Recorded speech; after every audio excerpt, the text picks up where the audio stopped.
Hello everyone, welcome to part 2 of the Holy Paladin Guide, Wrath of the Lich King.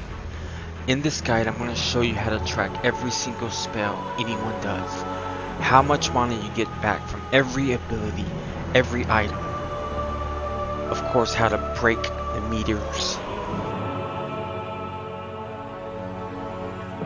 tips and tricks for fast reaction heals, the difference between a good healer and a great healer, your talents, your glyphs, how to read Parses, an in-depth guide to weak auras so you can track spells like Beacon, stat priorities, gems, professions. We're gonna go over everything. If you have been raiding, be it Pug or Guild, you probably heard the term Parses. A parse is basically taking your numbers for a fight and comparing it to your counterparts. So here you can see the DPS, the HPS, all the gear, talents, potions, everything. This is Instructor Vesuvius. We'll go to the healing. This is the parse right here, the percentage. The closer you are to 100%, the better it says you are. But this is strictly HPS performance. It takes into account your item level, everything. Out of 226,000 parses, I'm at 92%. So, with that being said, parses, when it comes to healing, doesn't mean shit. So just remember that. I'm going to show you why it doesn't mean shit in the next videos. It does not take into account everything that a healer is responsible for. It's strictly HPS. In this video right here, you're gonna see a priest save a DPS from dying. The DPS falls inside the hole. That's a death right there. But the priest grips him out and saves him. Now, according to the parse, he lost HPS because he used a different ability to pull the DPS from dying. So the parse is basically how much HPS you are getting. It doesn't show that life that he just saved, which is far more important than another heal. So instead of a parse, we're going to analyze our logs in a more detailed fashion. I have to use a different log because the other one had an error for some reason. So copy the URL from the log, then go to wowanalyzer.com and then paste it. It'll bring up those logs, so it shows all the fights. So we'll just do the first one, Archivon. Here I am, Lightbringer. This gives you an overview right here, the first tab, of pretty much everything I should have done better. Let's look at the minor importances. The major thing I should have worked on for this fight, you had mana left at the end of the fight. A good rule of thumb is having the same mana percentage as the boss health percentage, which is true.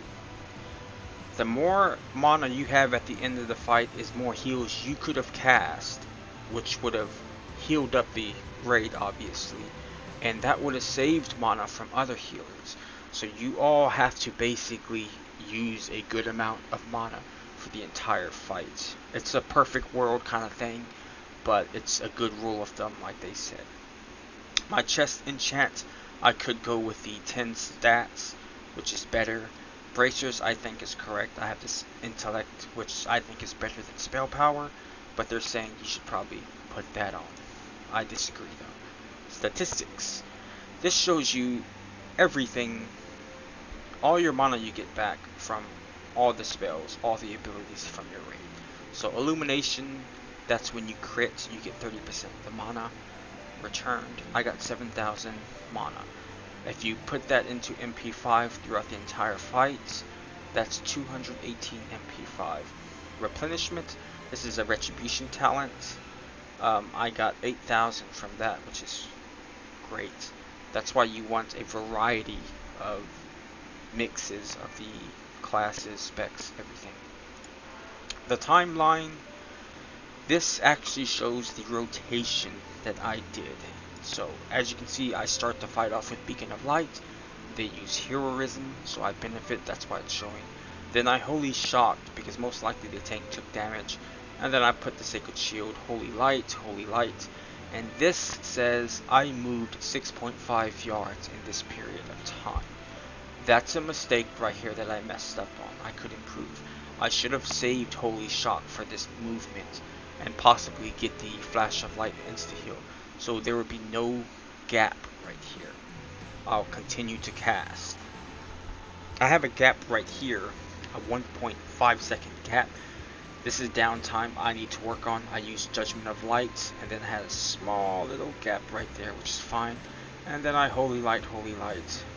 This continues for the entire fight. It shows everything from beginning to end, what I did exactly.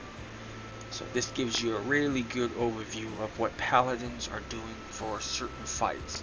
You can go look at what they're doing so you can probably improve yourself. The character, I don't really look at the mana efficiency. Character just shows you your gear, stats, everything. But this is far, far better than Parses. This tells you a lot more information than just simple HPS. This is why I say forget the Parses, go to an analyzer and find out what you're truly doing wrong and right and how you can improve. So before I get to the next part, which is going to be the weak auras guide, you have to know what a spell ID is. So let's type in Beacon of Light. Wow. Well, I should have typed in WoW Head, because that's where you get your Beacon of Light from. The ID from. So here's wowhead.com. You click on the spell, whatever. This number right here, 53563. That's the spell ID. You can do this for every single spell. All you have to do is type in the spell and it'll show you the ID. So, Holy Shock. 20473. That's the spell ID for Holy Shock. That's how you get these spell IDs for whatever add-on you're using. So here I'm going to show you how I track Beacon of Light so you can as well with weak auras. This can get a bit complicated, but I'm going to make it very simple for you to follow along. If you go to pre-made auras, icon, default abilities, this is all the spells that's already made for you. So you can just take it, add it to your list, and you're good to go. It's already done for you. Unfortunately, most heal holy spells are not here for some reason. Sacred Shield, Beacon of Light, Infusion of Light, they're not here. So we're going to go back and start from scratch. We're going to call this Beacon of Light 2. And there you have it. Display, it's wherever you want it. I'm going to put it right there just for now. The display tab, how big, how small, wherever you want it. That's basically what this is right here. The load, you're going to leave this blank. Don't even touch it. You're only going to mess with these two. And since you're already done with display, because it's wherever you want it, the only thing left is trigger. So there's two triggers we have to apply. So go aura, multi-target, buff. The name of the spell is Beacon of Light. As you can see, this is the spell ID right here. 53653, 53652. There are multiple different spells for Beacon of Light, believe it or not. So just type in the name for now. That's the one we're going to use. It's already correct for us. Own only, and that's it for trigger 1. We're going to add one more trigger. This is going to be aura player buff. Leave that alone. Same thing. Beacon of Light. Own spell only. And now we click always. This is important right here. You cannot click in combat for this aura because for some reason, I don't know why yet, it's not glitchy, but leaving combat and then re-entering a different combat kind of messes it up. That's why it's always shown on my screen to avoid that. So now we enter combat, everything's fine, we activate beacon, and there you have it. This works for whatever target you put it on. You'll see this right here on your screen. And that's how I track Beacon of Lights.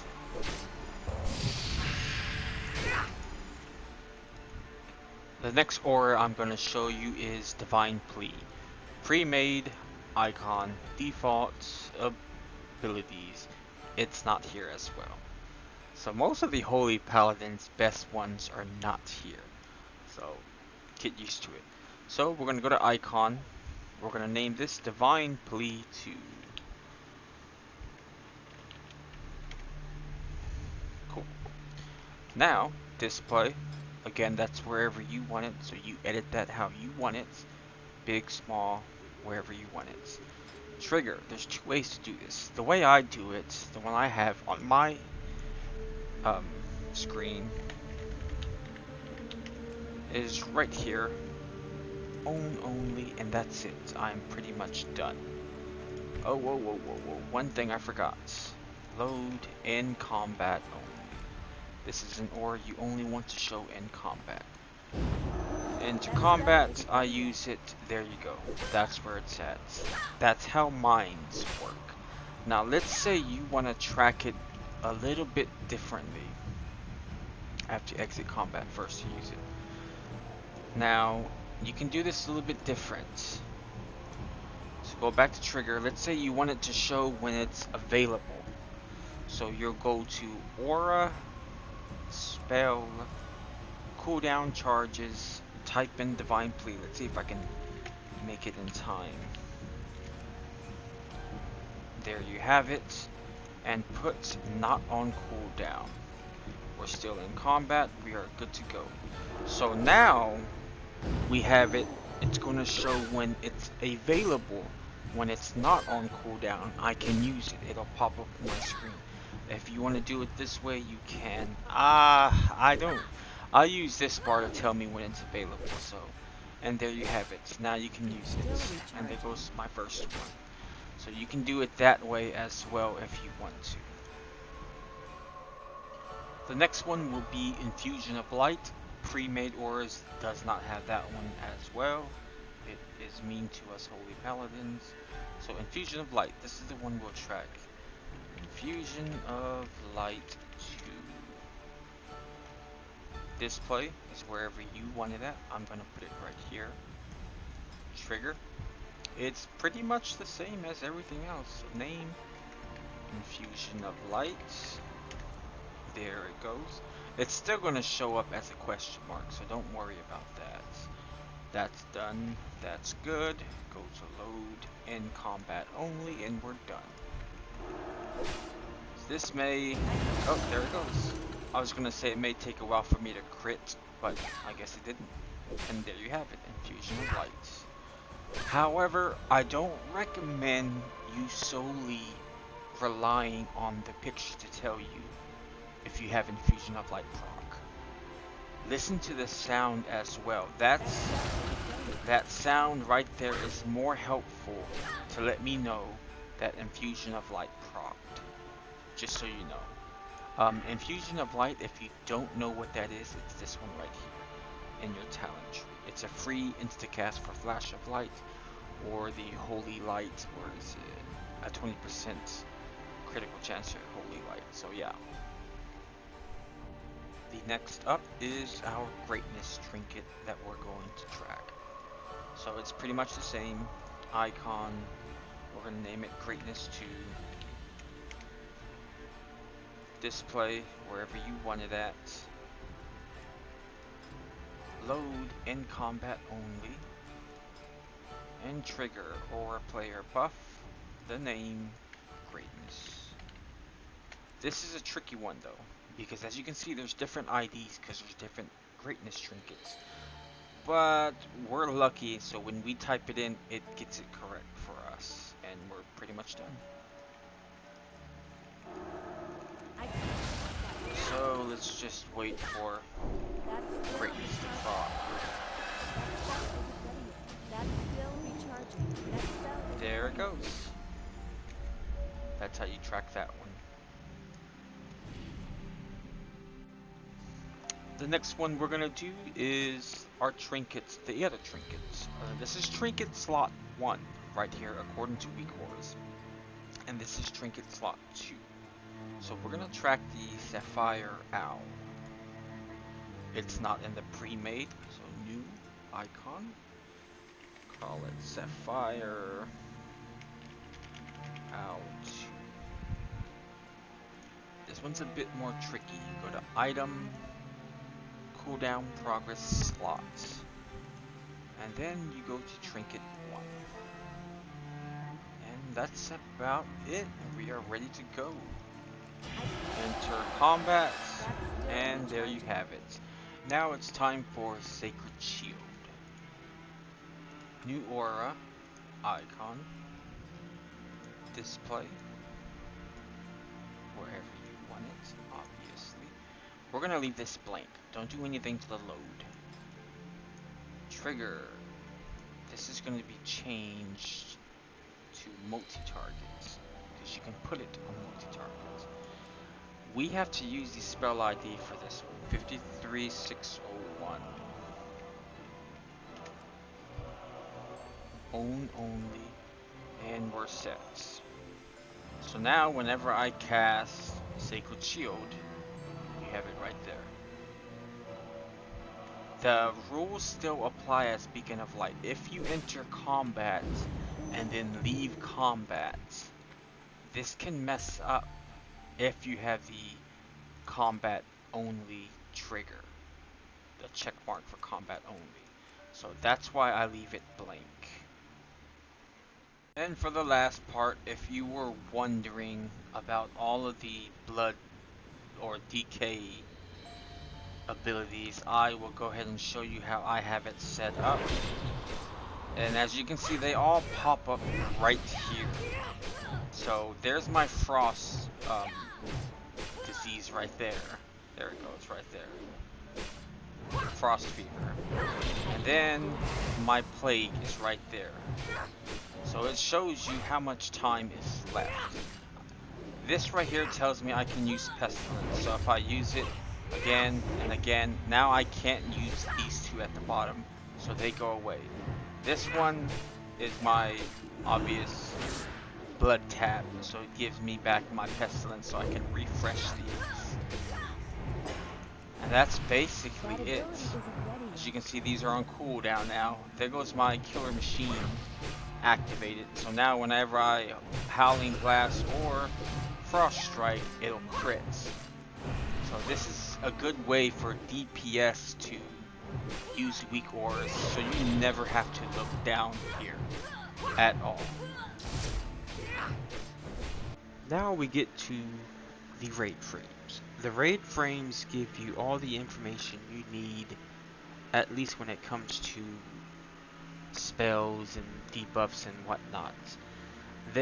I have mine set up so that it will show me what I can dispel and what I can't.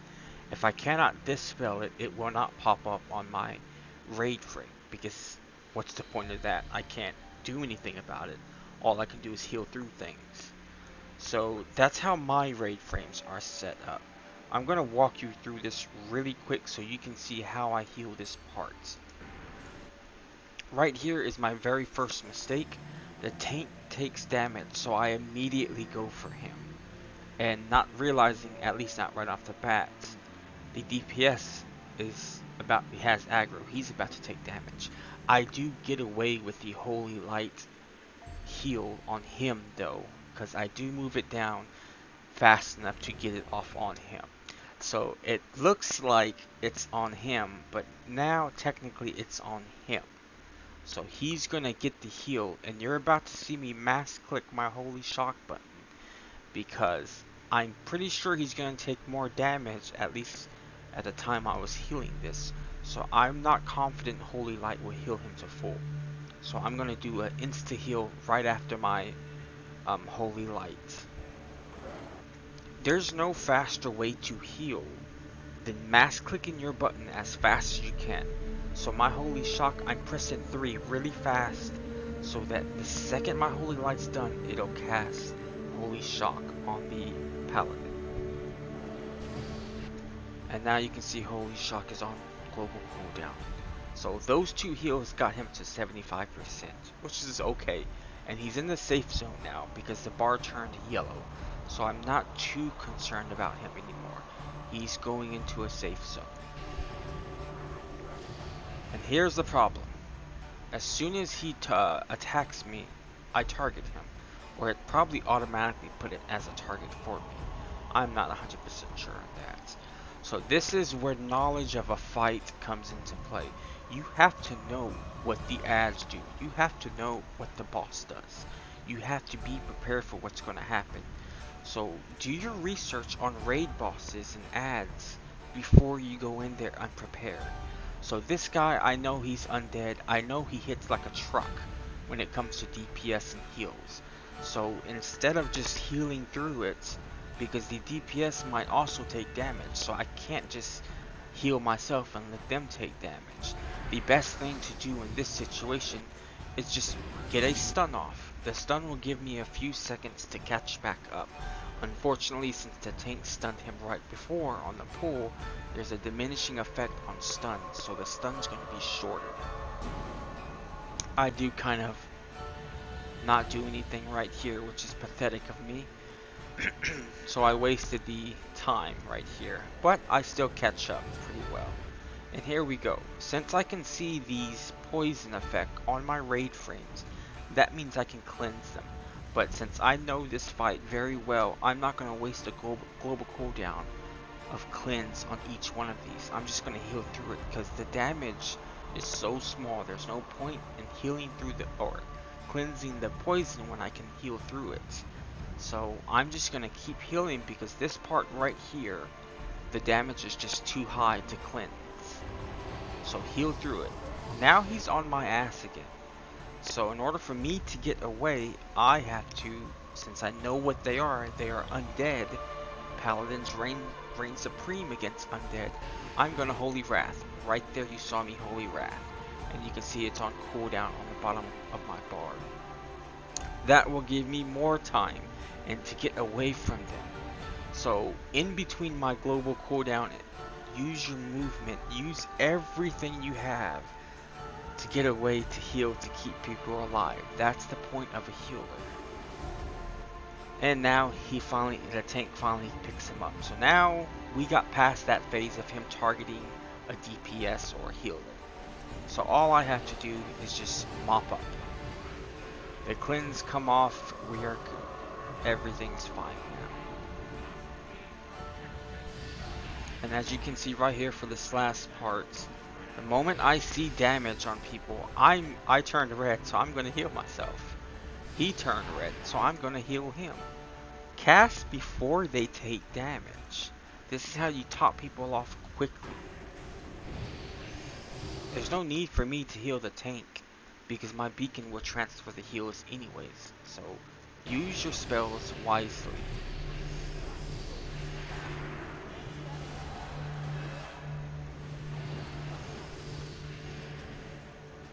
When it comes to stat priority, intellect is the main and most important stat. You have to max the intellect. All your gems should be intellect, even your meta intellect.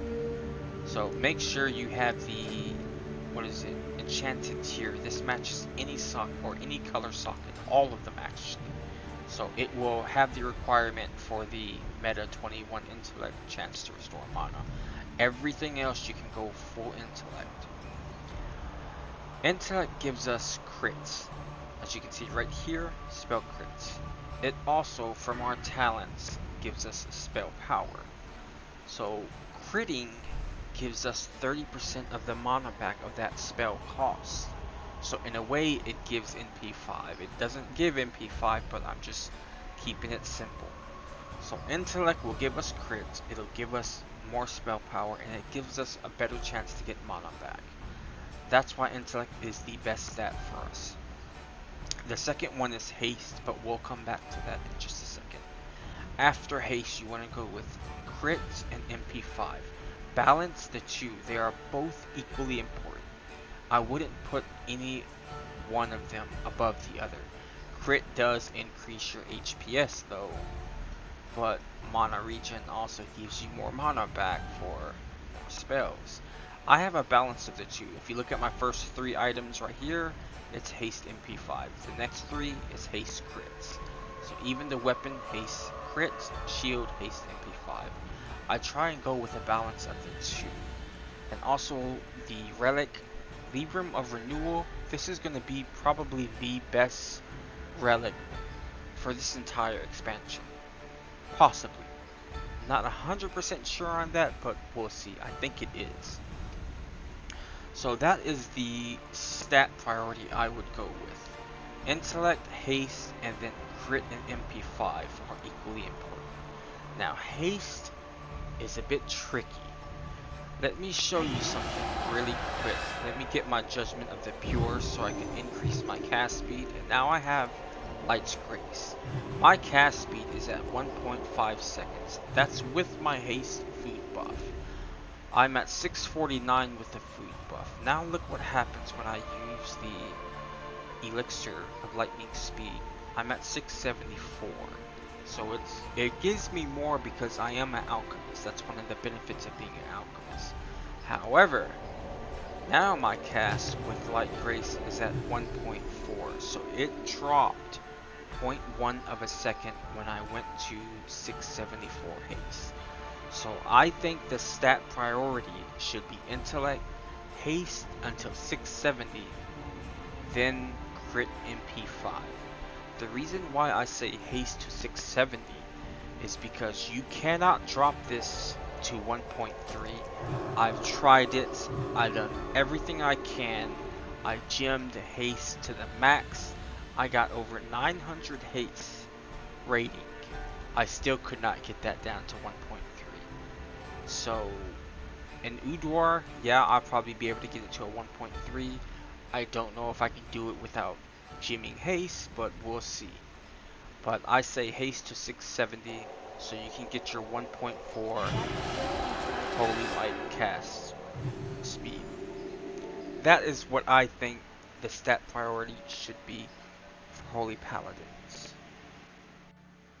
Now, when it comes to the talents, I'm going to show you the 2 talents that everyone will go for. The main one, the one that I go for right now, is the protection one. So we're going to go 5 spiritual focus, I forgot the name, 5 divine intellect, 3 healing lights, 5 illumination, we want 1 aura mastery, 1 improved lay on hands, and 2 improved blessing of wisdom. Then we'll go with this one, sanctified light, holy power, holy shock, light's grace, holy guidance, and we're going to get all of these right here. We need them all. Now that that's done, that's pretty much the holy tree. We're going to come back to the improved lay on hands. I go with this one, but I'm going to show you what you can go with. We go into the protection tree for divinity, and we love guardian favor. We want to put hand of protection on people to drop aggro, clothies. It saves them a lot. They'll love you for it. And might as well go with this one. Ignore these 2, you don't need these. This is where it shines. Divine Sacrifice. This is a cooldown for your party. Some paladins go with Improved Righteous Fury for the reduction damage, and they run Fury because they say it doesn't build too much aggro, but I don't like it. I go with 4 in toughness, and then go with 2 right here. This is a 20% reduction in damage for your entire raid, and this is an extra 30% for your party. So it's 50% for the party, 20% for the raid, which is crazy good. The next thing you go for, since your last 3 points, you could put 1 here, which is what I do, and then 2 here for improved devotion aura. You get an increased heal by any targets affected by your auras with improved devotion aura. That's why paladins go with that one. They'll put 3 for 6% more heals. This is the standard for most paladins. However, current phase 1, this isn't even needed. Maybe SAR 3D, you'll probably use this, but other than that, this really isn't needed. So you can go with the crit build, and you'll be just fine, at least until Udwar comes out. The crits, it's exactly the same in the Holy Tree. You put 2 in Divinity, and you go for these 2 right here. You get the improved Blessing of Might, you get a 10% reduction costing insta spells, but these 2 give you 8% more crit, so they will... It's amazing how much more crit you get. You'll be in the 30s, maybe even the 40, low 40% with crit. So, and the Judgment as well. If you have Judgment of Light and you're judging it, that's a lot more heals. This is how you break meters. Big bomb heals. For the Glyphs, Beacon of Light, Holy Light, Seal of Wisdom. Beacon of Light is self-explanatory. Every 2 beacons you refresh, or you place, or you cast, you get 1 free, basically. So since it costs over 1,000 mana for a beacon, you're getting a free beacon. So every 2 beacons, you get 1,000 mana. It's self-explanatory. Holy Lights, great for fights that people are stacked. That's why we have this. And we want Seal of Wisdom to reduce the cost of our Holy Lights. We want to reduce Holy Light as much as you can, so you can spam that as much as you can. At in-game content, it's going to be the best, Holy Light. Flash of Light will not compete with it. The minor glyphs, Lay on Hands, is mandatory, and you can get whatever you want for these 2. I got these 2 since they're the most important. But yeah, that's pretty much the talents. I'm going to go over a few of my macros I did not in my last video, but to give you an idea of how I use my macros, my Avenging Wrath, I have all 3 of these all in one. So 2 of these do not cause a global cooldown, so I can use all 3 together, which is pretty great. My camera, if you type in this right here, slash, and then type all of this right here, this will extend your camera further than it's supposed to go. Maybe I can get it right there. So I think that's the max. Oh, there it goes right there. It extends it a little bit more. There are add-ons for this, but I'm not going to get an extra add-on just for that. They go even further. This is enough for me. This is helpful for SAR 3D. You can see the flames, the flame walls coming easily. So it helps. My Divine Plea, I combine it with my figurine owl, that Sapphire Owl. So it helps. It's pretty nice. Divine Sacrifice. This right here, you can use Divine Sacrifice. If you press it again, you'll cancel Divine Sacrifice. This makes it so if you're in a raid, press this twice for a 20% reduction for the entire raid, and you take no damage from it. So that's why I have this macro like this. I tried making a Divine Shield and Divine Sacrifice macro. I cannot get it to work. I'm still working on that. This one right here is the herb, and this one is the minerals. If you click these right here, if you're a herbalist and you're a miner, clicking these will switch it from mining and herbing, so you don't have to keep manually pressing them. You can have them on your action bar 1 and 2, and while you're flying around, you can just press 1 and 2 to switch between herbs and minerals, so you can farm both of them at the same time. My Holy Wrath and auto attack, I have these for my tank and my Judgment, the auto attack. The only bad thing about this, if you press it twice, you stop attacking as well. So it's good to keep attacking and not get hung up on an ability. If you've seen a few tanks, basically, they're attacking, they kill the target, and then they're standing there. They're not attacking the next target. If you have a cooldown, that it's on cooldown, like let's say Holy Wrath, and I press it again, I'll just start attacking my next target automatically, whether it's on cooldown or not. Same with Shield, Shield of the Righteous. It's the same thing. So even if it's on cooldown, I can press it and I'll start attacking. But by pressing it twice, you're gonna stop attacking, so be careful with that. That's pretty much everything I have. So the mount special, I love that one. These are basically my macros that I use for the Holy Paladin. Well everyone, thanks for watching the guide. That concludes the Holy Paladin, Wrath of the Lich King Part 2. I hope it helped you guys. If I left anything out, feel free to ask me, and I'll answer any questions you have. Take care and enjoy breaking those